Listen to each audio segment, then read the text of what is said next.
Sir अपनी services में कितने एनकाउंटर की काउंटिंग? 10 उन्मूलन अभियान चलता था सन 77 से लेकर के ये मान के चलिए सन 87 में रोज 2-3 एनकाउंटर होते ही थे, रोज।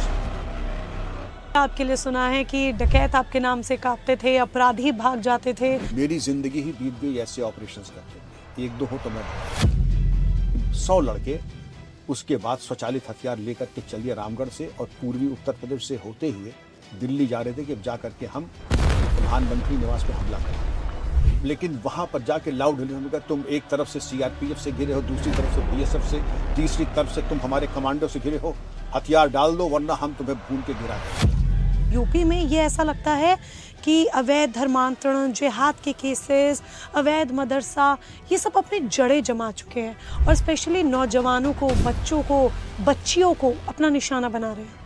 पुलिस का एसपी, एसएसपी एक भूखा भेड़िया है।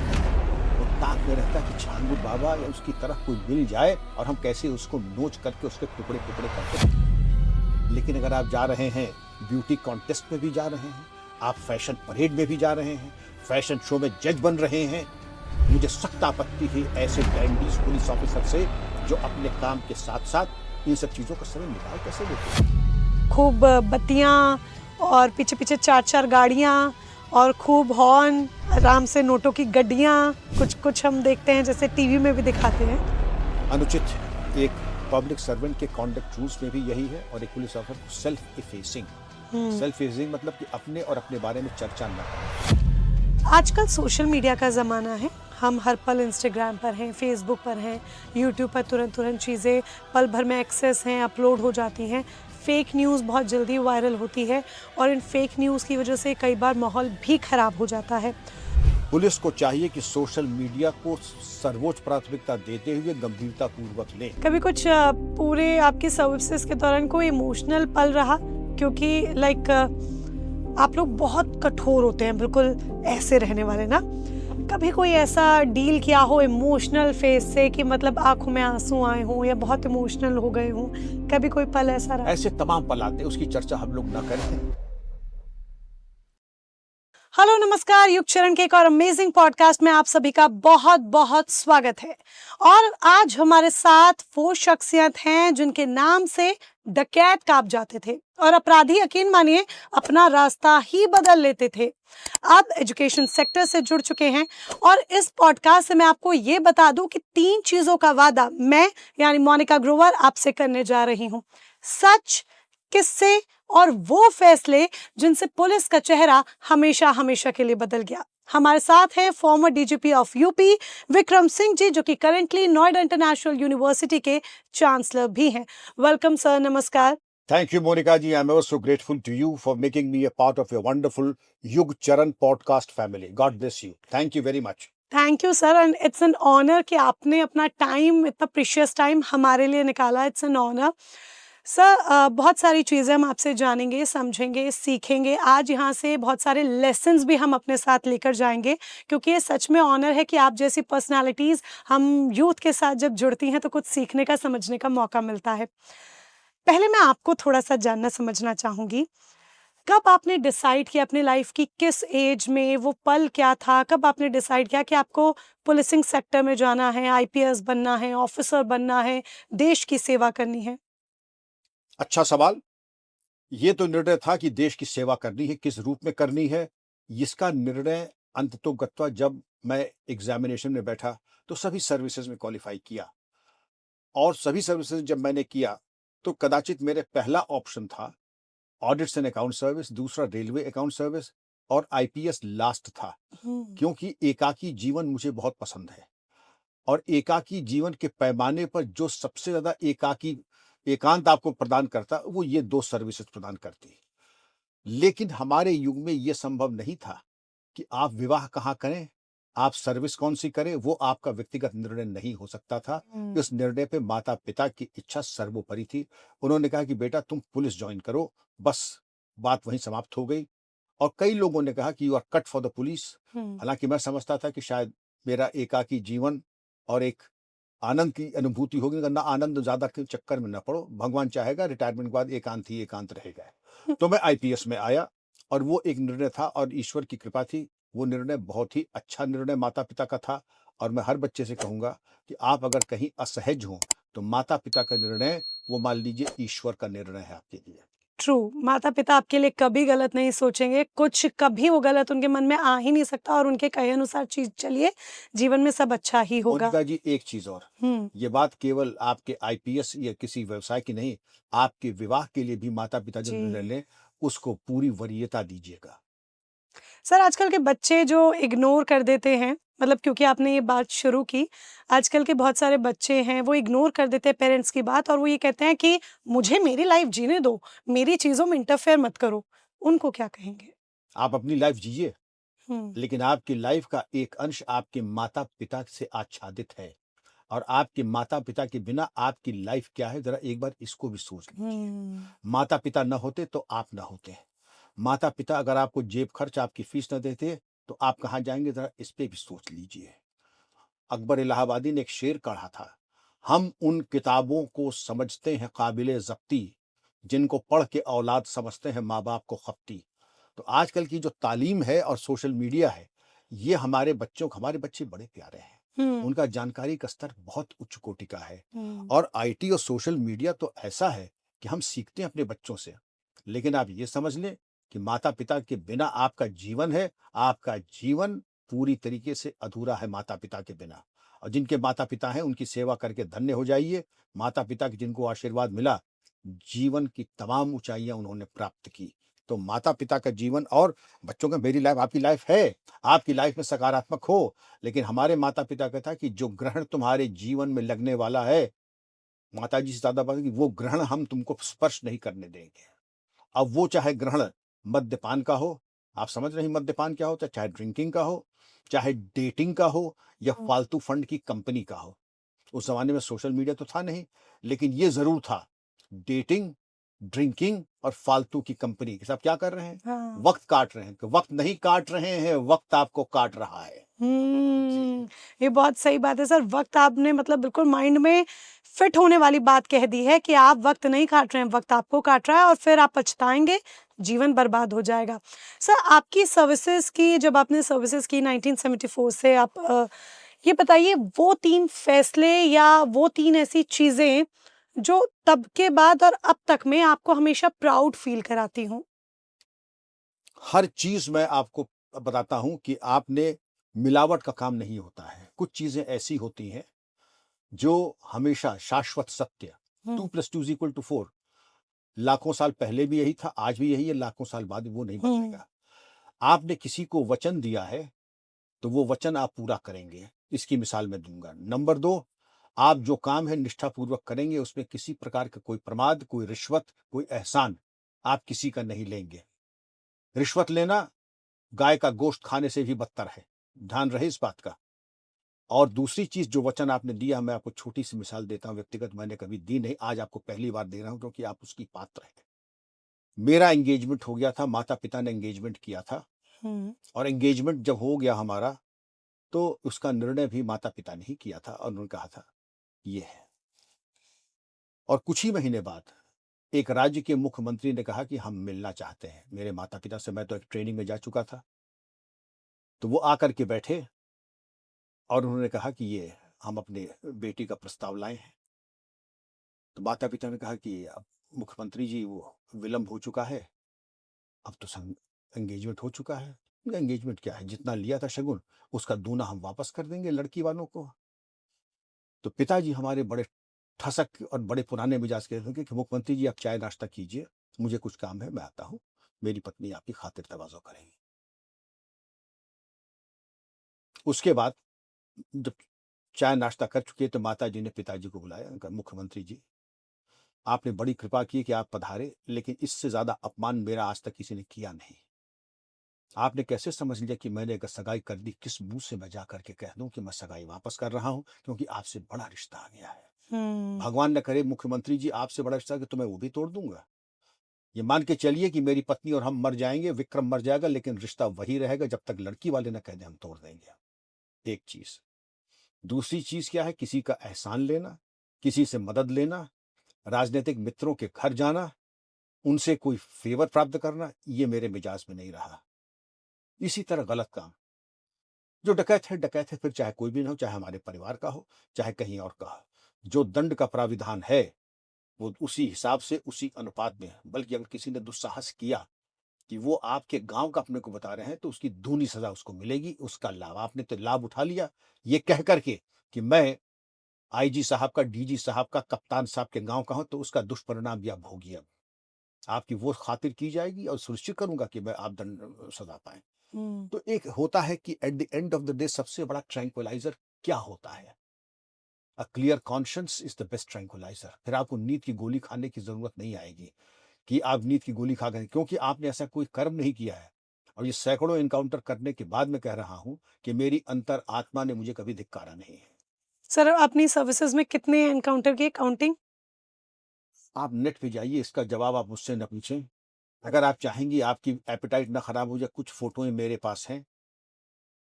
10 उन्मूलन अभियान चलता था सन 77 से लेकर के, हाँ। ये मान के चलिए सन 87 में।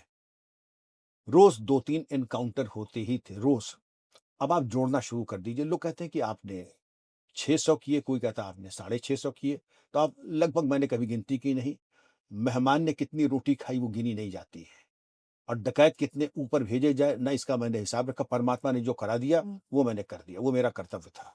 डकैत आपके नाम से कांपते थे, मतलब ये हमने हमेशा आपके लिए सुना है कि डकैत आपके नाम से कांपते थे, अपराधी भाग जाते थे। तो कोई बड़ा ऑपरेशन आपकी सर्विसेज के दौरान का जो आपको हमेशा याद रहेगा, वो ऑपरेशन हमारे साथ शेयर कीजिए। मेरी जिंदगी ही बीत गई ऐसे ऑपरेशंस करने में। एक दो हो तो मैं बताऊं भी। अगर डकैतों का लें आप, तो डकैतों का भी ऐसा था कि घिरे रहते थे। शाम को मेरे बड़े भाई साहब आए थे, डॉक्टर अशोक सिंह, मेरे पिता की तरफ 12 साल बड़े थे। एटा का मामला है। एटा जनपद में हम लोग बैठे, शाम को जैसे बाहर बैठे हैं, चाय, और मुझे अभी भी याद है कि वो पकौड़ी और बिस्किट चल रहा था, तो एकदम से पटाखे की आवाज आई। तो दादा को लगता कहीं बारात चढ़ रही है, शादी हो रही है। उन्होंने कहा दादा डकैती पड़ रही है। ये उनका, अरे एसएसपी के बंगले के बगल में। हम कहा हाँ। दादा यहाँ ऐसे ही होता है। उसके बाद उनका आप चाय वाय पीजिए, हम लोग को लौटने में देर होगी। फिर हम लोग गए, लाइन पे इकट्ठा किया, डबल बजवाए जितने कर्मचारी थे। 3 डकैत मारे भी गए। भाई साहब ने कहा कि विक्रम, मैं, मुझे बड़ा स्ट्रेस हो गया, मेरी छाती में पेन हो रहा, मैं जा रहा हूँ, मैं तुम्हारे साथ नहीं रह पाऊंगा। तो इतनी ऐसी ऐसी क्या थी। उसके बाद उसी जिले में श्रीमती, वो ऑपरेशन ब्लू स्टार हुआ। हाँ। ऑपरेशन ब्लू स्टार हुआ तो रामगढ़, रामगढ़ बिहार में हम्म। म्यूटिनी हो गई, वहां कमांडेंट की हत्या हो गई और करीब 100 लड़के उसके बाद स्वचालित हथियार लेकर के चलिए रामगढ़ से, और पूर्वी उत्तर प्रदेश से होते हुए दिल्ली जा रहे थे कि अब जा करके हम प्रधानमंत्री निवास पे हमला करेंगे। गवर्नमेंट से इंस्ट्रक्शंस आए कि इनके पास स्वचालित हथियार हैं, लाइट मशीन गन्स हैं, मोर्टार्स हैं, स्टेन हैं, एसएलआर्स हैं, आप इनका मुकाबला नहीं कर सकते हैं, तो आप जाइएगा मत, इनको बस देख लीजिएगा, आर्मी वाले आके करेंगे। तो मैंने कहा जब तक विक्रम सिंह एटा में एसएसपी है वो तो जाने नहीं देगा, मर जाए तो वो ज्यादा अच्छा होगा कि मैं मार ही दिया जाऊं। तो पुलिस लाइन में मैंने कहा कि भाई इस काम के लिए हम जाना चाहते हैं। 200 आदमी थे। जिसको खांसी आती हो, जिसको जुकाम हो, जिसका पेट खराब हो, वो न जाए, और हम पूछेंगे नहीं। तो बताइए लगभग 200 आदमियों से कितनों ने कहा कि मुझे खांसी आ रही है, मेरा पेट खराब है, मेरी तबीयत खराब है। सर, 2 चीज़ें, अगर तो वो आपसे टोटली बिल्कुल इंस्पायर्ड होंगे तो 200 के 200 आपके साथ होंगे। लेकिन अगर मन में डर होगा कि नहीं, ये तो पता चला मरवा देंगे हमें अपने बिल्कुल प्राउडनेस के चक्कर में, तो शायद 100 तो पीछे हो ही गए होंगे। बिल्कुल उतने ही हुए। और उसके बाद जो हम लेकर के गए, हमने घेराबंदी की। हम टोटली आउटनंबर्ड थे उनसे। हुँ। लेकिन वहां पर जाके लाउड हमने कहा तुम एक तरफ से सीआरपीएफ से घिरे हो, दूसरी तरफ से बीएसएफ से, तीसरी तरफ से तुम हमारे कमांडो से घिरे हो, हथियार डाल दो वरना हम तुम्हें भून के गिरा देंगे यहाँ। हुँ। और एक एक करके आओ और अपना हथियार रख करके झाड़ में जाते जाओ। तो एक एक करके वो लड़के, उनकी एवरेज एज रही होगी 21 साल। आप समझ सकते हैं कितने फिट रिक्रूट रहे होंगे। आके अपना एसएलआर, एलएमजी, मोर्टार और सब ला के डालते गए। और वहां पर कुछ हमारे सिपाही थे, वो उनको बांध के डालते चले गए, बोलना मत, नहीं मार डालेंगे। लेकिन जब देखा कि ये 100 सवा 100 लड़के पकड़ लिए और ये लोग कुल है 25 या 20, तो उनको कहा ये क्या हो गया? कि ये चमत्कार यही होगा कि ईश्वर की प्रेरणा और परमात्मा ने हिम्मत दी, वो काम पूरा हुआ। उसके बाद हमारे डीआईजी प्रकाश सिंह जी पद्मश्री वो आए, उनका तुम्हारा नाम हम पद्मश्री के लिए भेजेंगे। हमने कहा ऐसा कोई उल्लेखनीय काम नहीं है कि आप पद्मश्री के लिए मेरा नाम भेजें, ये मेरा कर्तव्य था। और ये दिखा सकता है कि अगर इच्छा शक्ति हो, हथियार भले ही आपके उनके मार कर, लेकिन विजय अंततो गत्वा आपकी ही होगी। बिल्कुल, और वो हुई भी। सर, आपने अपनी सर्विसिंग के दौरान बहुत से ऐसे फैसले लिए, बहुत से ऐसे ऑपरेशंस किए जो वाक़ई में रिमार्केबल हैं। यूपी एसटीएफ के फॉर्मेशन में आपका सबसे बड़ा योगदान रहा, आपका सबसे बड़ा हाथ रहा। जब फॉर्मेशन की बारी आई, दैट मीन्स आपने ये प्रस्ताव जब रखा, तो कैसी थी वो मीटिंग? कैसा था वो पल, वो मंज़र ज़रा हमें बताइए? अच्छा सवाल। एसटीएफ एक अद्भुत और विलक्षण पुलिस बल है। हुँ, इसकी लीडरशिप स्वर्गीय मेरे बड़े भाई अजय राज शर्मा साहब, जो एडीजी लॉ एंड ऑर्डर थे, श्री केएल गुप्ता स्वर्गीय, वो भी मेरे बड़े भाई की तरह पुलिस महानिदेशक, माननीय श्री कल्याण सिंह, जिन्होंने वाकई एक प्रशासन को एक नया एक आयाम और नई ऊर्जा स्फूर्ति प्रदान की, और आर शाह साहब प्रमुख सचिव गृह। हुँ, इनसे मीटिंग हुई तो ये तय हुआ कि बहुत बड़ी फोर्स नहीं बनानी है, इन फोर्स में लिमिटेड लोग आप लें, और इतने लिमिटेड अगर आप लें जो कि मरना मारना जानते हो, जो कि शौक से काम करें। क्योंकि आप कहें पुलिस में तमाम सुविधाएं होती हैं, अनुचरों की होती है, वाहन की होती है, ड्राइवर की होती है, बड़े बड़े बंगले मिलते हैं, यहाँ तो कुछ मिलना नहीं है। हुँ, तो जिसको शौक होगा दस्य उन्मूलन का, अपराध उन्मूलन का, अपराध नियंत्रण में वही आएगा। सरकार ने जरूर किया कि 25% आपकी सैलरी का आपको एक्स्ट्रा अलाउंस जरूर दिया, ये हुँ, सही था। तो ये चुना गया। हमारे टाइम में 4 साल में आईजी एसटीएफ था। एसटीएफ में चपरासी तो छोड़ दीजिए, कांस्टेबल से लेकर के मुझ तक संख्या कभी 99 से ऊपर नहीं गई, इन डबल डिजिट में ही रहे, केवल 99। अब पूरे यूपी, महाराष्ट्र, बंगाल, हर जगह हम लोग छाए रहे। मैंने 4 स्टेट्स हुँ, में जाके और एसटीएफ खुलवाई, लेक्चर्स दिए, वहां खुलवाया, और ऐसा एका रहता था। उसकी एक उप संस्कृति अलग ही से थी, और उप संस्कृति इतनी बढ़िया थी कि वहां पर कोई डिस्टर्ब नहीं था। जैसे पुलिस बड़ा एक सामंती विभाग है। आप जैसे मैं अगर आईजी हूं, तो मेरे सामने सामान्यतः जो हमसे नीचे होगा पहले पूछेगा तब बैठेगा, ऐसे नहीं बैठ जाएगा आकर के। हुँ, लेकिन एसटीएफ का ऐसा था कि सिपाही भी आएगा तो मैं कहूंगा बैठो रिजवान, अगर टाइम होगा तो मैं रिजवान से बात कराऊंगा। वो सिपाही था, टेलीफोन ऑर्डरली था, लेकिन इतना अच्छा काम किया एसटीएफ ने, out of turn professional head constable बना, हेड कांस्टेबल से सब इंस्पेक्टर बना, सब इंस्पेक्टर से इंस्पेक्टर बन गया। लेकिन जाबाज सिपाही था, उसने अर्न किया आउट ऑफ टर्न प्रमोशन। अगर आप कहेंगे मैं कोशिश करूंगा, आपकी बात भी कराऊंगा रिजवान से। हुँ, तो ऐसे तमाम लोग हैं, सत्येंद्र वीर सिंह, राजेश पांडे, अरुण कुमार मेरा एसएसपी जो था, मतलब इन्होंने नाम किया है और एसटीएफ के लिए ऐसा काम करके दिखा, आसमान के तारे। और मैं सबसे पहले जो नाम दूंगा, उसकी तो कई फिल्में भी बन गई हैं। हुँ, अविनाश मिश्रा, जो इंस्पेक्टर अविनाश करके, मैं सीरियल नहीं देखता हूँ, लेकिन लोग कहते हैं कि बड़े अच्छे सीरियल बने हैं। रणबीर सिंह को हीरो है, वो उसका पार्ट प्ले कर रहा है, अविनाश मिश्रा का। उसने ओके, ऐसे ऐसे काम किए हैं, ऐसे ऐसे काम किए हैं कि जिसके बारे में लोग कल्पना नहीं कर सकते हैं। हुँ। ऐसा जाबाज इंस्पेक्टर था वो। और जब ये पूरा फॉर्मेशन हुआ, आज भी यूपी एसटीएफ बहुत जाबाजी के साथ बहुत अच्छे ऑपरेशंस को पूरा सक्सेसफुली टैकल करती है, अंजाम देती है। अ, जब इनकी ट्रेनिंग हुई, यूपी एसटीएफ के जवानों की ट्रेनिंग हुई, या जो भी प्रॉपर प्रोसीजर रहा, आपकी तरफ से कोई ऐसी गाइडलाइन जो आपको लगता हो कि हाँ, इस गाइडलाइन की वजह से वाक़ई में गेम चेंज हुआ, ये गाइडलाइन गेम चेंजर साबित हुई इस टीम के लिए? Use of technology, okay. Futuristic technology. Hmm, technology कहीं से मिल जाए आपको, वो टेक्नोलॉजी ले आइए। तो मैं कोशिश करता था, वैसे तो हम लोग को मालूम नहीं था, लेकिन अपने सोर्सेस से, लोगों से, टेलीकॉम कंपनी से। हुँ, और वहां पर मैं फिर भी कहना चाहूंगा, मिस्टर वीवी सिंह थे जो इंचार्ज थे एक बहुत बड़ी टेलीकॉम कंपनी के, हुँ, उनसे टेक्नोलॉजी पूछी। मैं लंदन गया था प्राइवेट विजिट पे, जा करके मैंने देखा तो वहां पर जेम्स बॉन्ड का जो एक सॉफ्टवेयर था, एनालिस्ट नोटबुक। तो ओके। एनालिस्ट नोटबुक लेकर के मैं आया कि वैसे तो आपके पास अगर मान लीजिए 50 फ़ोन है, उनके कॉल डिटेल्स को एनालाइज़ करना है तो आपको लग जाएगा हफ्तों। हाँ। लेकिन एनालिस्ट नोटबुक में अगर आप फ़ीड करके डेटा कर दें, पूरी एनालिसिस आपको मिनटों में मिल जाती थी। हुँ, आज तो बिल्कुल चुटकियों की बात है, लेकिन 1997 में ये बहुत क्रांतिकारी काम था। तो आप समझ सकते क्योंकि तब टेक्नोलॉजी नहीं थी नहीं थी। इतनी। हमारी टेक्नोलॉजी लाठी डंडे तक ही सीमित थी। हुँ, वो सब चीज़ें होंगी खत्म। एसटीएफ के ऊपर एक भी केस मानवाधिकार हनन का नहीं है, लेकिन सक्सेस रेट एसटीएफ का 95% से ऊपर है, क्योंकि मारकूट की फिलॉसफी एसटीएफ में नहीं है।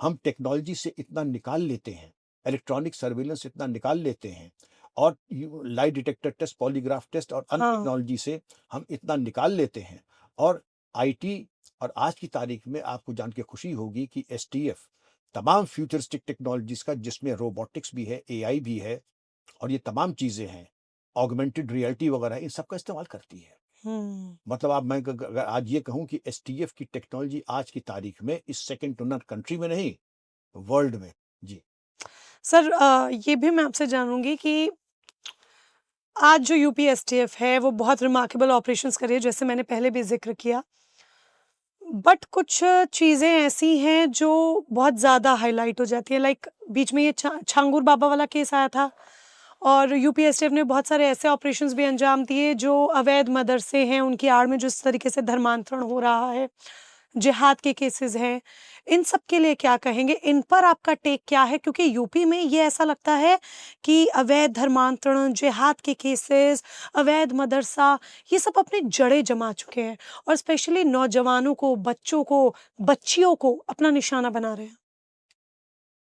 मोनिका, ये बताइए, आपके पैर के नीचे कभी आप खड़ी हैं, घास उग सकती है? कुकुर मुत्ते उग जाएंगे?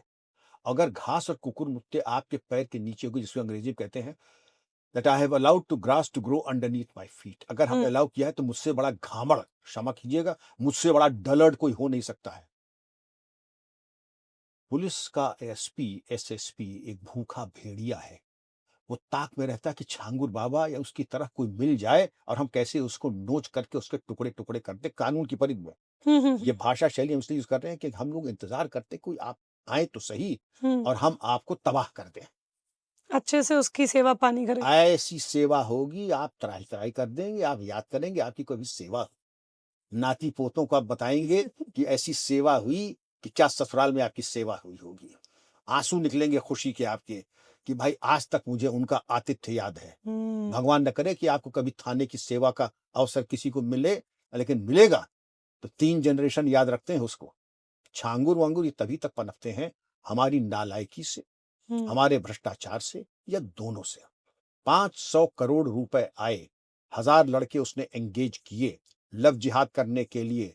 थाना सादुल्ला नगर की जमीन उसने नीलाम करवाई और एसओ सादुल्ला नगर की 11 करोड़ की प्रॉपर्टी उसने खरीदी तिकोना स्टेडियम लखनऊ के बगल में।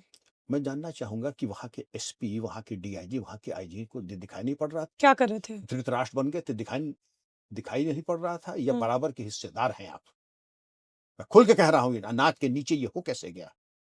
पुलिसिंग, देखिए मैंने पहले कहा 36 साल मैंने पुलिस में नौकरी की, मुझे नहीं मालूम कि कौन हीरो आया, कौन हीरोइन आई, कौन फैशन आया, कौन सा कोट आया, कौन सी स्टाइल आई, मुझे नहीं मालूम। मुझे ये जरूर मालूम है कि माफिया की गर्लफ्रेंड कौन है, माफिया कौन सा परफ्यूम लगाता है, माफिया की गर्लफ्रेंड को कौन सा परफ्यूम पसंद है, कौन सी डिश पसंद है। ये प्रिडिक्टिव पुलिसिंग जो कहते हैं, साइलेंस ऑफ द लैम्स। देखिए कि मैं बता सकता कि माफिया आज कहाँ मिलेगा। ये एक तपस्या है और तपस्या इसलिए है क्योंकि टोटल आपका commitment he crime and crime control है। इसके अलावा आपकी दुनिया कुछ भी नहीं है। लेकिन अगर आप जा रहे हैं ब्यूटी कॉन्टेस्ट में भी जा रहे हैं, आप फैशन परेड में भी जा रहे हैं, फैशन शो में जज बन रहे हैं, मुझे सख्त आपत्ति है ऐसे डैंडीज पुलिस ऑफिसर से जो अपने काम के साथ साथ इन सब चीजों का समय निकाल कैसे लेते हो। यस। अपने साथ साथ तुम रील बनाने का समय निकाल कैसे लेते हो। पुलिसिंग एक तपस्या, उसपे और तुम्हें रोटी मिल जाए बहुत बड़ी चीज है। एक तो ये कर लो कि कोई मिलने आए किसी भी वक्त ना मत करना, वो एक पाप है। That is a sin to refuse to meet anyone. It is the, हमारे जितने भी गुरु, श्री बलबीर सिंह बेदी, श्री केएल गुप्ता, श्री अजय राज शर्मा, वो कहते थे रात के 11 बजे से सुबह 5 बजे तक कोई फोन आता है मैं खुद उठाता हूं। क्यों? क्योंकि कोई मुसीबत ज्यादा होगा वही फोन करेगा। आप जरा आज फोन कर लीजिए 10 डीएम और 10 एसपीस को, मुझे बड़ी खुशी होगी अगर 50% आपका फोन उठा ले। नहीं उठाते सर, बहुत उन तक रीच, उनकी तक पहुंचना मुश्किल है। असिस्टेंट्स फोन उठाएंगे, फोन बजेगा, तो आजकल रीच थोड़ी मुश्किल हो गई है। या फिर आपके कॉन्टैक्ट्स हैं, सेकंड थिंग, अगर तो आपके कॉन्टैक्ट्स हैं तो सब कुछ पॉसिबल है। आज का वर्ल्ड ऐसा हो गया है कि कॉन्टैक्ट से आप बड़े से बड़े तक पहुंच सकते हैं और कॉन्टैक्ट नहीं है तो एक नॉर्मल पर्सन तक की रीच भी आपके लिए बहुत मुश्किल हो गई है। तो कॉन्टैक्ट्स आजकल ज़रूरी हो गए हैं, जो हमने रियलाइज़ किया है।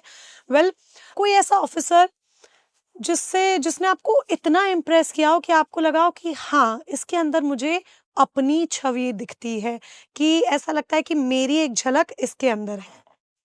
मिस्टर बलबीर सिंह बेदी, मैंने बताया, मेरे हम्म। पहले एसएसपी थे जिन्होंने मुझे ट्रेन किया 1976-77 में, और वो मेरे पहले एसएसपी थे। कितना सीखने को मिला। समित कुमार दत्ता जो डायरेक्टर सीबीआई हुए, आरपी गोविल साहब,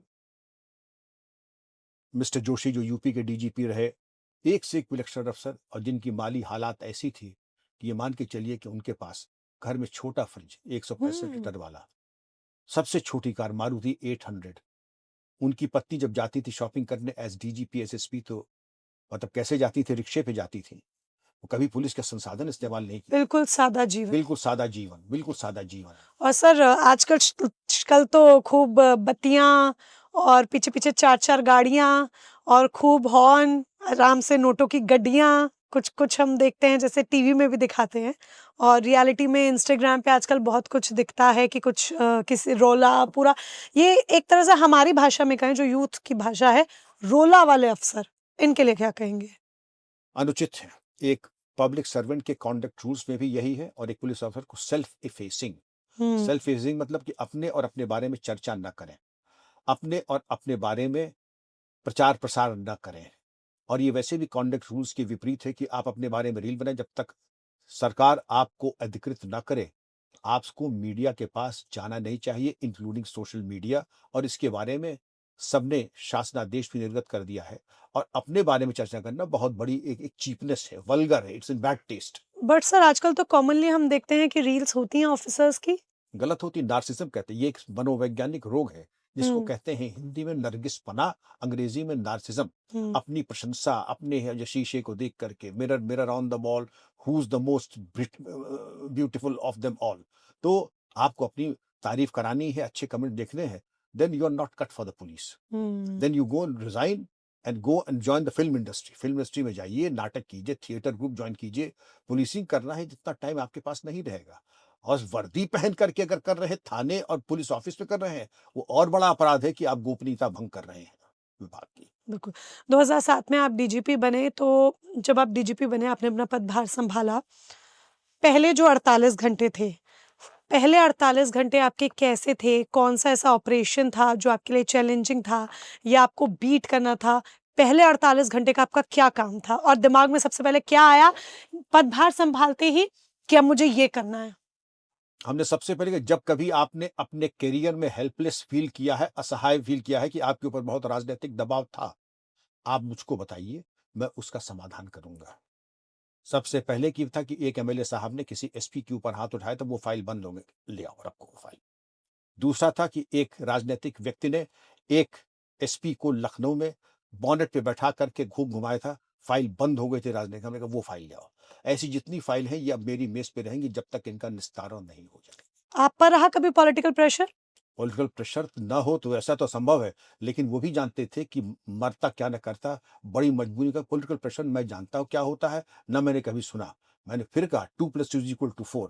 अगर आप प्रेशर डाल रहे हैं कि 2+2=4, मैं दफ्तर तब छोड़ूंगा जब मैं इसको पूरा कर लूंगा। लेकिन अगर आप चाहते हैं कि मैं 2+2=25 कर दूं, I will see to it that it does not happen. और मैं फाइल पे नोट कर दूंगा कि आज इतने बजे आपने, माननीय मंत्री जी, ये आपने सिफारिश की, या आपने ये रिक्वेस्ट की, आपने ये व्यवस्था करने की, ये होने वाला नहीं है। और जो करेगा he will be placed under suspension, department inquiry भी हो जाएगी उसके खिलाफ।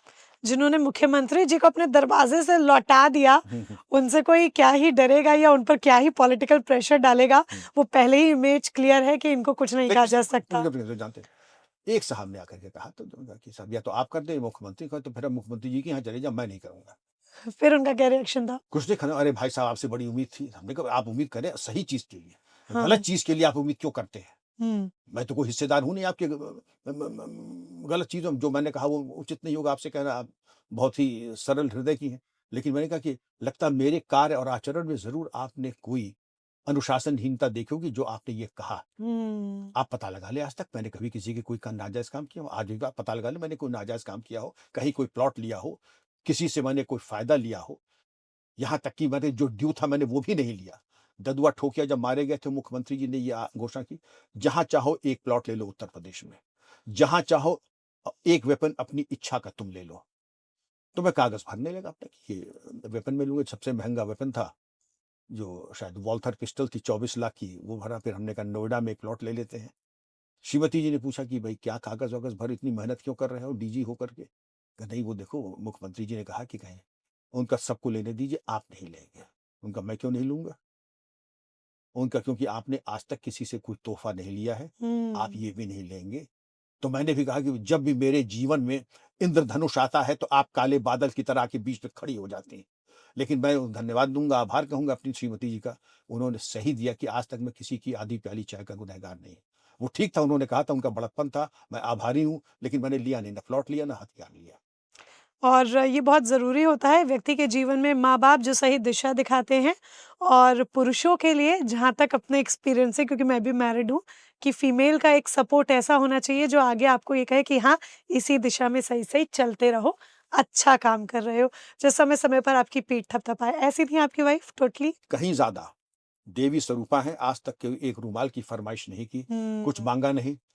और ऐसा उनका व्यवहार कि उनको आज तक नहीं मालूम कि थाने और चौकी में अंतर क्या होता है। ओह! पुलिसिंग से कोई मतलब नहीं, पूजा पाठ सबसे बड़ी शॉक एब्जॉर्बर। और 3 गोली खाने के बाद अगर मैं आपके सामने जीवित बैठा हूं तो इसीलिए कि उनकी पूजा और प्रार्थना। सर, ये 3 गोली वाला किस्सा सुनाइए, क्या था? तब जब एंटी डकैती का युग था, उस हाँ, युग में रोज ही गोली चलती थी। हाँ। और आपने अगर इतने एनकाउंटर किए तो वक्तन फवक्तन हमीरपुर में एक बार गोली लग सकती है, एक एटा चाय का प्याला आपके पास भी आ सकता है। आ सकता है, तो आज बिल्कुल आ सकता है। तो उसके लिए कि हिम्मत मरना मदद खुदा, जब आपने कर लिया है तो मेरी पोस्टिंग हमेशा ऐसी कि लोगों ने कहा अपना बीमा करा लीजिए क्योंकि आप जिंदा नहीं लौटेंगे वहां से। हमने कहा ठीक है, मैं तो उसके लिए तैयार बैठा हूँ। और मेरी श्रीमती जी दोनों बच्चों को गोद में रख करके वो उनको लोरी सुनाती थी, पूजा करती थी, मैं लौट के आता था। उसके बाद ठीक है, ईश्वर की कृपा थी कि जीवित हूँ। कभी कुछ पूरे आपकी सर्विसेज़ के दौरान कोई इमोशनल पल रहा? क्योंकि लाइक आप लोग बहुत कठोर होते हैं, बिल्कुल ऐसे रहने वाले ना। कभी कोई ऐसा डील किया हो इमोशनल फेज़ से कि मतलब आँखों में आँसू आए हों या बहुत इमोशनल हो गए हों? कभी कोई पल ऐसा रहा? ऐसे तमाम पल आते हैं, उसकी चर्चा हम लोग ना करें तो अच्छा सर, रहे। एक मोमेंट हमारे साथ शेयर कीजिए। उसके कितने मोमेंट आते हैं। एक मोमेंट जो दिल में हमेशा है, मतलब ऐसा है कि आँखों के आगे है हमेशा। बहुत आते हैं, लेकिन अब इसको रहने ही दें। नहीं, हाँ, अब इसको रहने ही दें। भावुक हो जी। जाएँगे। चलिए ठीक है, पर हम ज़रूर आपसे जानना चाहते, लेकिन अगर आप नहीं शेयर करना चाहते, क्योंकि जैसे कि मैंने शुरुआत में कहा था कि हम आपको भी जानना चाहते हैं, सीखना भी चाहते हैं और आपको भी जानना चाहते हैं कि आप किस तरह की पर्सनैलिटी हैं। वेल, आप एजुकेशन सेक्टर में भी हैं, थोड़ा-सा एजुकेशन सेक्टर के बारे में भी मैं बात करूँगी। आप नोएडा इंटरनेशनल यूनिवर्सिटी के चांसलर हैं, इतने सारे बच्चे हैं। इनको कोई ऐसी लाइन या कोई ऐसा वाक्या या कोई ऐसा कोट जो आप हमेशा कहते हो कि लाइफ में ये बात हमेशा ध्यान रखना? एब्सोल्युटली। मैं 15 साल से यहाँ पे वाइस चांसलर, प्रो चांसलर और चांसलर हूँ। 60 कंट्रीज के बच्चे यहाँ पढ़ते हैं, आपके सामने मेडिकल कॉलेज है। हुँ। और हमारी यूनिवर्सिटी बड़ी सिंपल है, मैं उनके पिता की तरह हूँ। मैं यही कहता हूँ कि बेटा ये दरवाज़ा तुम्हारे लिए 24 घंटे खुला है। This door is open to you 24/7। तुम्हारी कोई भी दिक्कत हो, मैं सुनने को बैठा हूँ। लेकिन कुछ चीज़ें हम करते हैं, स्वाध्याय, पठन-पाठन, जो बेस्ट इकोसिस्टम हो सकता है एकेडमिक्स हम हमें देंगे। लेकिन कुछ चीज़ें जो हमारे गुरुजनों ने हमें नहीं दी, वो हम तुमको भी नहीं देंगे। जैसे यहाँ पर we don't drink, we hmm, don't smoke, we don't do drugs, hmm, we don't do paan masala. और चूंकि हमारे यहाँ बच्चियां ज्यादा हैं, there is a policy of zero touch between the genders. कोई पुरुष किसी महिला को कभी स्पर्श नहीं करेगा, और अगर स्पर्श करेगा तो पहले पुरुष बाहर जाएगा, बाद में जांच होगी। समझ लीजिए। तो लोग पूछते हैं कि साहब हम क्या यूनिवर्सिटी में ब्रह्मचर्य पालन करने के लिए या सात्विकता का पाठ सीखने आ रहे हैं? तो हमारी तो जिंदगी बेकार हो जाएगी। कि ये तुम्हारा निर्णय है। माता पिता कहते हैं कि जो काम हम न करा पाए वो आप यहाँ करा देंगे। हुँ। बच्चे बड़ा सम्मान करते हैं। अभी यहाँ ग्रेटर नोएडा में एक बवाल हो गया था, नाइजीरियन बच्चों को किसी ने पीट पाट दिया था। तो एनडीटीवी पे प्रोग्राम हो रहा था, अभी भी यूट्यूब पर है, इंग्लिश एनडीटीवी इंग्लिश में जाइएगा। तो उन्होंने हमें बोला कि आप भी आ जाइए। हमने कहा ठीक है भाई, हमारे भी बच्चे हैं। तो हम चले गए वहां पे। अब वहां पे 10-20 बच्चे, लड़के लड़कियां नाइजीरिया के, हम गेस्ट बैठे थे। तो एंकर ने पूछा, have you ever been discriminated against? एक बच्ची से पूछा। तो बच्ची खड़ी हो गई, अब उसने कहा, you see that man sitting there. हम्म, मेरी तरफ उंगली, हमने कहा आज तो मारेंगे, पता नहीं क्या कह दे आगे। You see that man sitting there, आज तो मारेंगे, आज तो लगता पता नहीं क्या कह दे बच्ची सबका। और लाइव था प्रोग्राम, मैं भी हनुमान चालीसा पढ़ने लगा। उस लड़की ने कहा, that man who sitting there, hmm, he is more than a father to me. Oh, I've been here for more than a year and he has covered me with all kinds of protection, affection that I've forgotten my father and mother. इससे बड़ा complement क्या हो सकता है? Yes, एक Nigerian बच्ची ये एक अननोन आदमी के लिए ये कह रही है, चांसलर। दूसरी चीज ये कि बच्चे यहाँ करके अपने दिल की बात कहते हैं। जैसे एक और नाइजीरियन लड़का है, सीधे सर्वर कुछ नहीं, dad I have no money, hmm, I can't pay my fees. I'm like, okay, you have said dad, your dad will see to it that you continue with your education. हम्म, ठीक है, थोड़ा सा description रहता है, तो जो मैं कर सकता हूँ जरूर करता हूँ। But love begets love, trust begets trust. और मुझे कहने में कोई ये संदेह और संशय नहीं है कि मेरा ट्रस्ट कभी विश्वासघात मेरे साथ नहीं हुआ। बच्चों ने बड़ा प्यार दिया। कश्मीर की एक बच्ची है, वो बुरके में आती है जी, जरा से आप आई है, तो कहती है अब्बा। तो हमने कहा, अब्बा यहाँ कौन? अब उनका अब्बा, मैंने बीटेक कर लिया है, हम्म, अब मैं अपने घर जा रही हूँ, मैं पैर छूगा। नहीं बेटा, ये मत करना, तुम्हारे मजहब में पैर छूना गुनाह है। इससे पहले कि मैं कुछ कहूं, उसने आके मेरा पैर छू ली। अब मैं कैसे, हमारे जीरो टच की पॉलिसी, मैं तो कुछ कर नहीं सकती। उनका मैं चाहूंगा कि रुखसती में आप जरूर आए। ये छोटी छोटी बातें हैं जो कि आपकी अंतरात्मा को छू लेती हैं। हम्म। आपने चलिए वो वाला कोई इमोशनल पल नहीं बताया, बट ये भी इमोशनल पल इमोशनल है जी। ये भी हम्म। कि बच्चे आपको अपने फादर की जगह दे रहे हैं। वो भी आजकल का यूथ समझदार बहुत है, बट हम खुद ही देखते हैं। मतलब मैं अपनी एज से, अगर मैं अपने से 5-6 साल छोटे बच्चों को देखूं, कम उम्र के लोगों को देख लूं, तो हम मुझे ही थिंकिंग में इतना अंतर नजर आने लगता है। तो ये जो बाहर बच्चे घूम रहे हैं, इनकी एज, और ये इतने रिस्पेक्टफुल वाले नजरिए से, इतनी अच्छी तरीके से आपको कह रहे हैं अब्बा, पापा, फादर, जो उनका कहने का मन है वो आपको वो दे दिए हुए हैं अपने जीवन में वो जगह, टोटली अप्रिशिएबल। सर, अगर लाइफ में आज इस पल पर बैठे हुए पीछे मुड़कर अगर आप देखें, तो कोई एक ऐसा फैसला जो आप बदलना चाहें? मैंने हमेशा अपनी अंतरात्मा को हाजिर नाजिर मान के किया है। हाँ, मैं अपनी पत्नी को ज्यादा समय देता, अपने बच्चों को ज्यादा समय देता, मैं उनको और ज्यादा, क्योंकि मैंने उनके साथ अन्याय किया है। हाँ, अब आज दे पाते हैं समय, क्योंकि अभी भी आपका बहुत बिजी स्केड्यूल है, इंटरव्यूज, पॉडकास्ट, बच्चे इतने सारे आपके, अब तो सिर्फ 2 बच्चे नहीं, अब तो हजारों बच्चे हैं, तो आप समय दे पाते अब मैं हैं समय दे पाता हूँ, अब मैं थोड़ा? समय दे पाता हूँ। बच्चे हमारे पास आते हैं और मैंने बच्चों को पूरा फ्रीडम दिया है। हम्म, अपने प्यार से इतना स्पॉइल कर दो कि वो कहीं और देखते कि उनको जरूरत ही ना पड़े। अपने, और हर पेरेंट से मैं ये कहूंगा, अपने प्यार से, अपने समय से, पॉकेट मनी से नहीं, आईफोन से नहीं, गैजेट से नहीं, अपने समय से, अपने प्यार से इतना उनको स्पॉइल कर दो कि वो कहीं और भटकने का कोई रास्ता ही ना रहे उनके लिए। ट्रू, बिल्कुल सही बात है। मेरी मदर भी मेरे साथ ऐसे ही है कि किसी और दोस्त की ज़रूरत ही नहीं है, वो ही मेरे लिए फ्रेंड है। अगर कुछ कहना है तो मैं सबसे पहले उनको ही कहती हूँ, चाहे वो किसी भी क्षेत्र से जुड़ी बात क्यों ना हो मेरे जीवन की। वेल, अ, अब ये तो वो बात हो गई कि कोई फैसला जो बदलना चाहें, आपको कुछ फ़ील होता। यूँ तो आपका पूरा जीवन ही गौरवशाली रहा, लेकिन वो प्राउड मोमेंट जो हमेशा मन में रहता है कि ये सबसे बेस्ट प्राउड कर देने वाला मोमेंट था। आदमी डे टू डे जिंदा रहता है और प्रत्येक दिन शाम को जब अंतर मंथन हो तो आपके सामने 2 सवाल रहते हैं। Have you lived the life that you have lived nobly and a duty well done? अगर किसी एक का भी जवाब असमंजस का हो, असहज हो, नो हो या ढुलमुल हो, तो समझ लीजिए आपने त्रुटि की है। हुँ। मैंने कोशिश की, मुझे बहुत ऐसे मौके आए, राष्ट्रपति पदक मिले, अलंकरण मिले, परमात्मा ने इतनी बार दिए, माता पिता के आशीर्वाद से, पत्नी की प्रार्थना से, उससे बहुत आनंद आया, खुशी मिली। आनंद तब आता है, ठीक है, बाद में बात करेंगे। नहीं, नहीं सर, बताइए ना। नहीं नहीं, आप बातें छोड़ देते, आपने मुझे वो वाला किस्सा भी नहीं फिर बताया। बात करेंगे, फिर बात करेंगे, फिर बात करेंगे। आनंद एक अलग विषय है, खुशी एक चीज है। मेडल मिला, लोगों ने बधाई दी, गले लगाया हाँ। और खूब नारे लगाए कंधों पे बैठा के, वो बहुत अच्छी बात है। लेकिन कुछ बातें ऐसी जो कि आनंद का विषय है और जिससे जो शब्द से निशब्द तक चला जाता है, तो अब उसको निशब्द में ही रहने दें। सर, कुछ मतलब कुछ तो बताइए, आप बातें अधूरी छोड़ रहे नहीं, हैं। शो के बाद बताऊंगा। अच्छा ठीक है, लेकिन मैं सुनूंगी जरूर। जरूर जरूर जरूर। जरूर। खैर हमारे व्यूअर्स भी सुनते, लोग भी सुनते, तो उनको बहुत अच्छा लगता है, क्योंकि मैंने आपको कहा था वो कुछ सीखें आपसे। जी, तो लेकिन चलिए, अगर आप नहीं बताना चाहते, आई रिस्पेक्ट दैट। इशारे में बता दूं कि हाँ। इस आइसक्रीम का कोन आपके हाथ में है, आपने खुद खा लिया तो वो एक भोजन आइसक्रीम है। किसी जरूरतमंद को दे दें तो वो प्रसाद हो जाता है और उसका स्वाद, उसका आनंद ता जिंदगी रहेगा। ये मैं संकेत दे रहा हूं। तो जीवन में जहां मौका मिले आप प्रसाद दे, प्रसाद ग्रहण करें। समझी मैं, हम्म, समझ गई। हम्म। अब हमारे व्यूअर्स समझ पाए तो समझ लें, नहीं, नहीं जरूर समझ समझेंगे। पाए तुम भी तो तब तक बात हैं। अलग है। आपका तो चैनल का नाम ही है युग चरण, युग परिवर्तन, और मैं समझता हूं कि युग को एक चेतना देना ही आपके चैनल का है। और जहां आप ऐसी प्रबुद्ध एंकर हैं, मैं समझता हूं थैंक यू सर। सर्वत्र मंगल ही मंगल, कल्याण ही कल्याण है। Coming from you, thank you so much.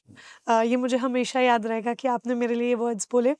अ, आजकल सोशल मीडिया का ज़माना है, हम हर पल इंस्टाग्राम पर हैं, फेसबुक पर हैं, यूट्यूब पर तुरंत तुरंत चीज़ें पल भर में एक्सेस हैं, अपलोड हो जाती हैं। फेक न्यूज़ बहुत जल्दी वायरल होती है, और इन फेक न्यूज़ की वजह से कई बार माहौल भी ख़राब हो जाता है। तो ये फेक न्यूज़ वाले ज़माने में, सोशल मीडिया वाले ज़माने में पुलिस को किन बातों का ध्यान रखना चाहिए, ताकि माहौल जल्दी ख़राब ना हो और वो असल रियलिटी वाला कोई केस या फेक केस, इसमें फ़र्क समझ पाएँ तुरंत? पुलिस को चाहिए कि सोशल मीडिया को सर्वोच्च प्राथमिकता देते हुए गंभीरता पूर्वक लें। Cyber patrolling, social media patrolling के जरिए सोशल मीडिया पे क्या गतिविधियां हो रही हैं, क्या चीज वायरल हो रही है, और क्या ऐसे वीडियोस जो कि भड़काऊ हैं वो जा रहे हैं, इसकी पूरी निगरानी होनी चाहिए। वीडियो है सीरिया का, यहाँ कट कॉपी पेस्ट करके आपने उसको बरेली का, संभल का दिखा करके भावना भड़काने की कोशिश की, वो चीज अस्वीकार्य है, तुरंत उस पर कार्रवाई होनी चाहिए। और जिन लोगों ने उसका प्रचार प्रसार किया है उनको रौंदने का समय आ गया है, गूंधने का समय आ गया, पुचकारने का, समझाने का नहीं, रौंद देने का। और पूरी जस्टिस होनी चाहिए। लोग कहते हैं बुलडोजर जस्टिस, को बुलडोजर जस्टिस भी कीजिए, क्या दिक्कत है। जस्टिस कैसा भी हो, लेकिन मैसेज क्लियर होना चाहिए, या तो तुम रहोगे या मैं रहूंगा। अब ये वक्त आ गया है, ये चयन करना होगा, दोनों अब एक साथ नहीं रहेंगे, एक को जाना ही पड़ेगा। आर पार की लड़ाई, आर पार की लड़ाई, क्रिमिनल को जाना ही है। बट सर सोशल मीडिया पे जो आग लगा रहा है, जो जिहादी माइंडसेट पे आकर के देश में सांप्रदायिक तनाव पैदा कर रहा है, उसके खिलाफ तो कार्रवाई होनी चाहिए। पर ये तुरंत जो फेक न्यूज़ है, जैसे आपने कहा, ये बिल्कुल ठीक है, बट इनसे कैसे बचें? क्योंकि ये जो फेक न्यूज़ आजकल पल भर में वायरल हो जाती है, कुछ सेकंड्स में खबर फैल जाती है, मिनट्स भी नहीं लगते, इन सेकंड्स। स्पेशली आप देखें त्योहारों के समय पे, रामनवमी का समय है, या कोई और गणेश चतुर्थी का वक्त है, या जन्माष्टमी का दही हांडी का वक्त है, ऐसे समयों पे जल्द ही जो दो पक्ष हैं वो आपस में भिड़ जाते हैं, पथराव, आगजनी, कर्फ्यू, ये सब नॉर्मल हो गया है। ये पुलिस अगर अलर्ट रहे, अपने पे आ जाए तो किसकी मजाल है। मैं तो चैलेंज करता हूँ, हम्म मैं तो चैलेंज करता हूँ कि तुम सबसे बड़े सूरमा हो, हम्म उस्तादों के उस्ताद हो, माँ का दूध पिया तुम आके दिखा दो, छठी को तुम्हें याद न दिला दूं। हम्म देखिए, आप ट्राई कर सकते हैं, कोशिश कर सकते हैं, इसको मैं नहीं करता हूँ, लेकिन आखिर मैं भी डीजी रहा हूँ, एसएसपी रहा हूँ, फील्ड में ही ज्यादा मेरी नौकरी कटी है। मैं तो चैलेंज साथ कहता हूँ, तुमने किया और प्रसाद चौगुना करके मैं दूंगा तुम्हें, हम्म चौगुना करके। ये संभल में भी हुआ था, देखिए यही फेक न्यूज़ की जो मैं आपसे बात कर रही हूँ, कितना माहौल बिगड़ा, हम्म। कंट्रोल में लाना मुश्किल था, कितने दिन लग गए उसको कंट्रोल में लाने, महीनों महीनों संभल ही हेडलाइंस बना हुआ था। राष्ट्रीय अंतरराष्ट्रीय ताकतें लगी थी कि संभल को शोकेस कर दे कि यहाँ पर मुस्लिम सेफ नहीं है। वास्तविकता ये कि जितना मुस्लिम यूपी में, हिंदुस्तान में सेफ है, उतना कहीं नहीं। और जो लोग इससे मेरे मत से डिसएग्री करते हैं, कुछ दिन जाकर के सीरिया, अफगानिस्तान जरा रह करके आ जाए, इराक रह के आ जाए, उन्हें आटे दाल का भाव मालूम पड़ जाएगा। दुनिया में सबसे ज्यादा मस्जिदें भारत में, यहाँ पे किसी तरह की कोई रोक टोक नहीं है। हाँ, सर तन से जुदा कहोगे, that is a hate speech, तो उसके परिणाम भोगने के लिए भी तैयार रहो। सर तन से जुदा की आपने बात की, तो ये जो एक रहो नेक रहो का नारा था, इसके लिए आप क्या कहेंगे? आपका क्या टेक है इस पर? क्या नारा क्या था? एक रहोगे नेक रहोगे। एकता में तो शक्ति है ही है।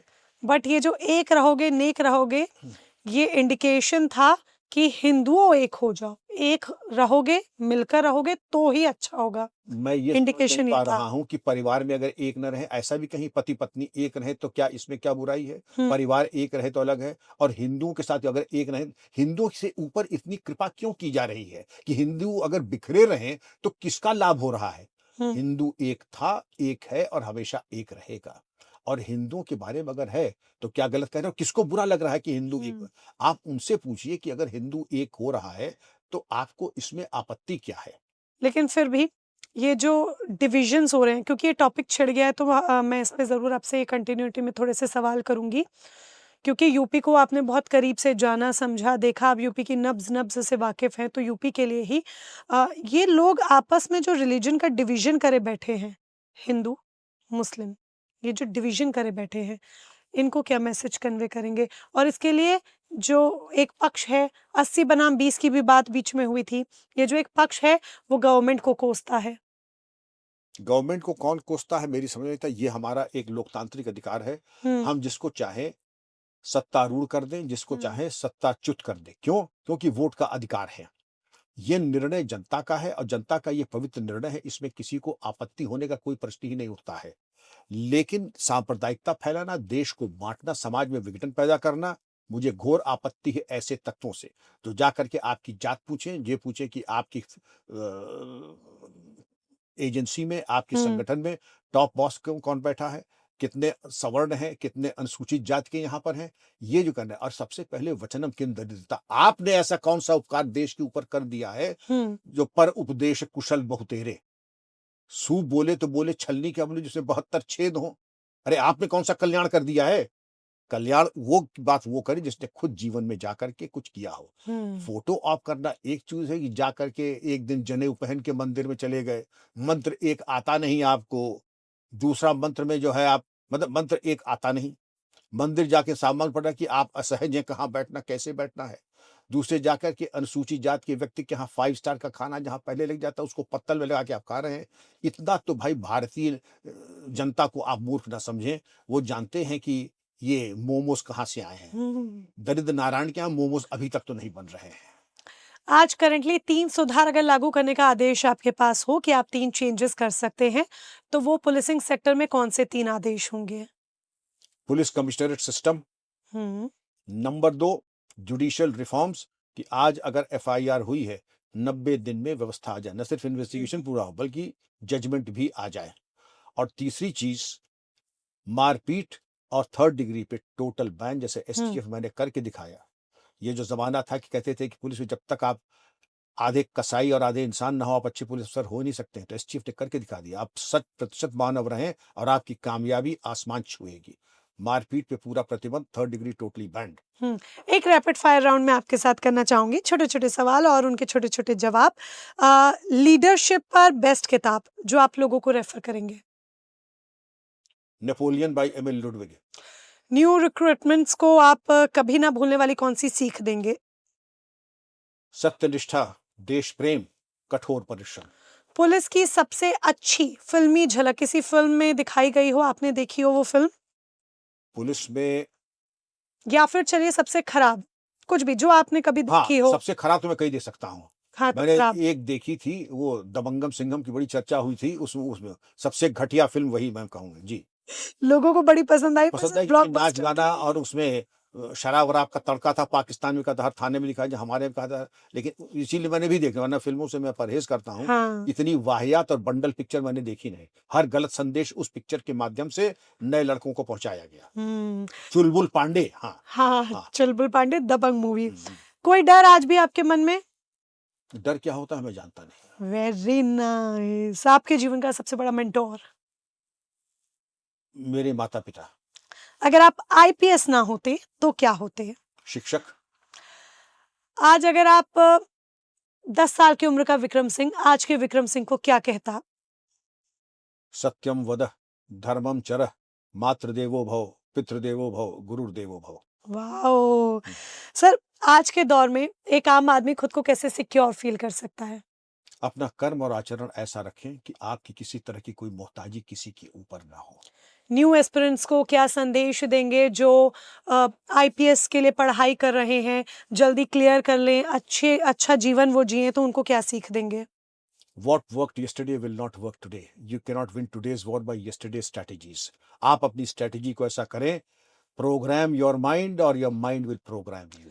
न्यू ऑफिसर्स जब अपना पदभार संभालते हैं, कार्यभार संभालते हैं, तब उन्हें सबसे पहले अपने माइंड में कौन सी बातें रखनी चाहिए ताकि वो भी एक इंस्पिरेशन बन सकें लोगों के लिए? 3 important points: integrity, integrity, and integrity. And the second is professional competence. Be the best where you are. और वो यूथ जो आज सोशल मीडिया की वजह से भटक रहा है, उनको क्या कहेंगे? Social media is a fool's paradise. Identify, एक व्यक्ति चिन्हित करके बताइए जिसको सोशल मीडिया से लाभ हुआ देख करके, क्योंकि जिंदगी का जुलूस निकलता जा रहा है और आप साक्षी भाव से नहीं, आप बिल्कुल मूक दर्शक की तरीके से सोशल मीडिया को देख रहे हैं और जिंदगी का जुलूस आपके सामने से निकल गया। आपके हाथ खाली थे और हमेशा खाली रहेंगे।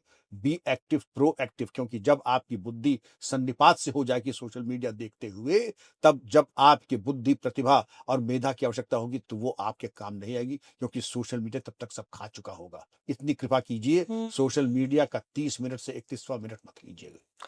बट सर, ये सोशल मीडिया की बात हुई है तो इस पर मैं ज़रूर चाहूँगी कि आप यूथ को बताएं कि उन्हें क्या करना चाहिए, क्या नहीं करना चाहिए।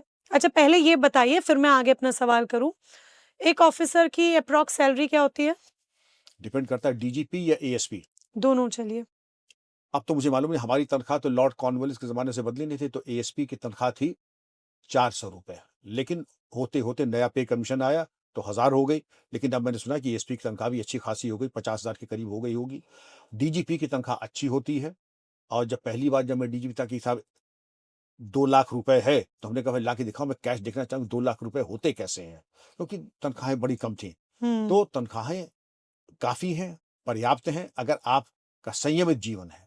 वरना अगर इसकी चौगुनी मिल जाए और आपके शौक अनाप-शनाप हैं, तो आप कभी भी अंतर्तृप्त नहीं हो सकते हैं। मेरा परामर्श ये भी होगा आपके चैनल के माध्यम से, टाइम देखना है तो टाइटन की घड़ी वही टाइम देगी जो रोलेक्स देती है। गंतव्य तक पहुँचना है तो मारुति 800 भी आपको वहीं पहुँचाएगी जहाँ रोल्स रॉयस। तो संतोष, सेल्फ इफेसिंग और टेम्परेट लाइफ़स्टाइल, ये पब्लिक सर्वेंट को शोभा देता है। ये फ्लैशी लाइफ़स्टाइल, और जब मैं देखता हूँ कि ये नॉन गेस्टेड नहीं, लेकिन जब मैं देखता हूँ कि सब इंस्पेक्टर, इंस्पेक्टर फॉर्च्यूनर और मर्सिडीज में चलते हैं, तो मुझे बहुत कोफ्त होती है, बड़ी पीड़ा होती है। अब इसी से जुड़ा मेरा अगला सवाल, इसीलिए मैंने पहले आपसे सैलरी पूछी थी। अब एक व्यक्ति या एक ऑफिसर जिसने इतनी किताबें पढ़ी और वो एक ऑफिसर बना, लेकिन वो सैलरी उतनी नहीं है जितनी आज एक युवा नाच गा कर या हंसी मजाक कर कर, वल्गर कॉमेडी कर कर, इंस्टाग्राम के थ्रू या सोशल मीडिया के थ्रू कमा ले रहा है। मतलब आप ये सोचिए कि मैं नाम नहीं लूंगी, कई ऐसे यूट्यूबर्स हैं, कई ऐसे इंस्टाग्राम इन्फ्लुएंसर्स हैं जो बहुत फेमस हैं, 50-50 लाख रुपए महीने का कमा रहे हैं। क्यों नहीं, कमाना चाहिए उनको। नहीं, वो कमाना चाहिए, बट इससे यूथ ये सोच रहा है, क्योंकि मैं जैसे लोगों से मिलती हूँ या कम उम्र के बच्चों से बात करती हूँ, तो वो कहते हैं कि यार इतनी किताबें पढ़ के क्या करना, सोशल मीडिया का ज़माना है, ये कर लो, ऐसे कर लो और महीने के 40-50 लाख कमाओ। तो यूथ का इंटरेस्ट जो है वो चेंज हो रहा है इस वजह से। नहीं, चेंज हो रहा है, और अगर सार्थक है, ईमानदारी के साथ है और लीगल है, जरूर करें। और ये जो लीगल अगर है, लीगल है, लीगल और ये जो फुहड़पना सोशल मीडिया पे लोग फेमस होने के लिए, पैसे कमाने के लिए करने लग गए हैं। ऐसा तो नहीं कि हमारे युग में नहीं होता था। मुझे 3 बार गोली लगी, 36 साल बड़ी मेहनत और ईमानदारी से काम किया, और मुझे 77 लाख रुपए मिले। गवर्नमेंट के सारे जो अलाउंसेस वगैरह होते थे मिलने के, हमारे चीफ सेक्रेटरी थे, उनको मिले करीब 75 लाख। उनका विक्रम, तुम्हें तो बहुत पैसे मिले। लेकिन हमने कहा सर आपको हमें पैसे क्या मिले। अब्दुल करीम तेलगी ने तरन्नुम जो बार गर्ल थी उसका नाच पसंद आया, उसको 90 लाख फेंक दिए एक रात में। तो हमारे आपके पास भी विकल्प था कि तरन्नुम हम बन जाएं और रोज 90 लाख कमाएं। ये विकल्प सबके पास है, लेकिन क्या तरन्नुम बनोगे? इससे अच्छा ये था कि टंडन पान वाला है एक जगह, बताने की पान कोई बुराई नहीं है। टंडन पान वाला हर महीने चीफ सेक्रेटरी डीजीपी तनख्वाह में उससे ज्यादा कमा लेता। आप पान की दुकान भी अच्छी खोल के अच्छा पान बेचिए। तीसरी चीज, ऐसे गाने वाले जिनका मैं नाम लूंगा, इसी यूनिवर्सिटी का वाकया है। मैं चूंकि गाने वाने का शौकीन नहीं हूं, तो उनका किस्सा आप 5 मिनट के लिए आ जाइएगा, उनका माल्यार्पण करके आप चले जाइएगा। तो मैं आया, बड़ी भीड़ मालूम पड़ा, जैसे ही खचाखच भरा हुआ पूरा ग्राउंड, और क्योंकि सबसे बड़ा कैंपस है एनसीआर में इस यूनिवर्सिटी का। मैंने पहली जो 3 लाइन सुनी तो हमने कहा माला तो नहीं, मैं इनको पहनाऊंगा जूते की माला। और इनका कहीं गाना करे बंद अपना, इसी वक्त इनकी मैं खनूंगा खातिर बड़े कायदे से। अभी बुलाए कैसे इसने फूहड़ आदमी को। नाम नहीं बताऊंगा, उनका सब बड़े पैसे लाखों रुपए में इसने लिए हैं। उनका पैसे जाइए भूल, पैसे निकालना मुझे वापस आता है। पहले इनकी गाड़ी लगवाइए, इनकी मैं खातिर तवज्जो जाए बाहर, नमूना जो आप समझ जाइएगा कौन रहे होंगे। 1 बोतल वोडका, 4 बोतल हाँ, वोडका, हाँ, हाँ, हाँ। तो गेट आउट ऑफ हियर, तुरंत निकल जाइए यहाँ से। पैसा कमाने का कोई तरीका, लेकिन अगर मैं लोगों को शराब पीने की आदत, लाइसेंशियसनेस होने का, लफंगई का लाइसेंस दे रहा हूँ उसको लेकर के, तो ओशो ने एक चीज कही थी, आप जीवन में कुछ भी कर रहे हैं, क्षमा कीजिएगा, आप मेरी बच्ची की तरह हैं। हम कार बेच रहे हो, पान मसाला बेच रहे हो, तो वहां पर अब छोड़े, हम उपमा, ओशो की उपमा इतनी अश्लील है कि मैं कह भी नहीं सकता। वहां पर अमुक प्रकार की स्त्री की जरूरत पड़ेगी, और वो अगर अमुक स्त्री आ जाए तो न बिकने वाली चीज भी बिकने लगती है, गोबर भी बिकने लगता है, तमाम चीजें। तो अगर आपको ये लाइन है तो जरूर कीजिए, लेकिन अंत तो गत्वा 10 साल, 15 साल, 20 साल, 25, आपकी अंतरात्मा धिक्कारेगी। और ऐसे करोड़पतियों को आत्महत्या करते हुए मैंने देखा है, तो सोच लीजिए। जिनको समझना होगा आपकी इस बात से जीवन की बहुत बड़ी सीख उन्हें मिल जाएगी। जिन्हें नहीं समझना होगा फिर आप उनको कितना भी कहते रह जाइए, वो नहीं समझेंगे। पर आपने अपना समय हमें दिया और बहुत अच्छी बातें हमने आपसे सीखी, आपको जाना समझा, और हमारे व्यूअर्स को भी डेफ़िनेटली बहुत कुछ सीखने समझने का मौका मिला होगा। बहुत सारे किस्से कहानियाँ हमने आपसे सुने, उसके लिए बहुत-बहुत शुक्रिया आपका अपना समय देने के लिए। Thank you Monika ji, so kind of you. भगवान सारी खुशियां दे आपको, आपका चैनल कामयाबी की चरम सीमा पे पहुंचे। बहुत आशीर्वाद। Thank you sir.